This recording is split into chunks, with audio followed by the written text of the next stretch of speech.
जसं आता ज्या मुद्द्यावरनं खरं तर तुम्हाला सुरुवात केली मी, की अनेक समज, गैरसमज इतिहासाबद्दल आणि सध्या तर आपण फक्त कॉन्ट्रोव्हर्सीच्या माध्यमातूनच आपल्याला इतिहास कळतोय. म्हणजे वाद होतो तेव्हाच फक्त इतिहास उकरून काढला जातो किंवा त्याच्याबद्दल लोकांमध्ये इंटरेस्ट तयार होतो. म्हणजे आत्ता एक सिनेमा आला छावा नावाचा.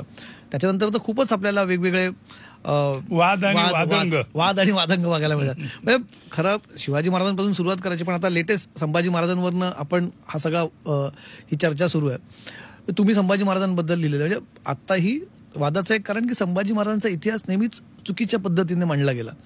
तुम्ही एवढं म्हणजे संभाजी ही तुमची कादंबरी ही अत्यंत व्हॉल्युमनस अशी त्याच्यामध्ये आहे. हे काय नक्की संभाजी महाराजांच्या कॅरेक्टरबद्दलचे समज, गैरसमज तयार केले गेलेत किंवा कसे झाले, याचा उगम कुठून आपण म्हणता येईल?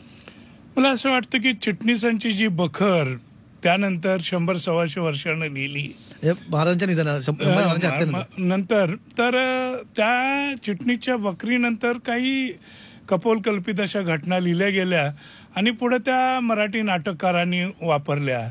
त्या काळामध्ये करमणुकीचं साधन एक नाटक हेच होतं आणि त्यामुळे नाटकामध्ये चांगली रंगभरणी करण्यासाठी पात्र आणि मग बटबटीतपणा जो होता तो इतिहासाला दिला गेला.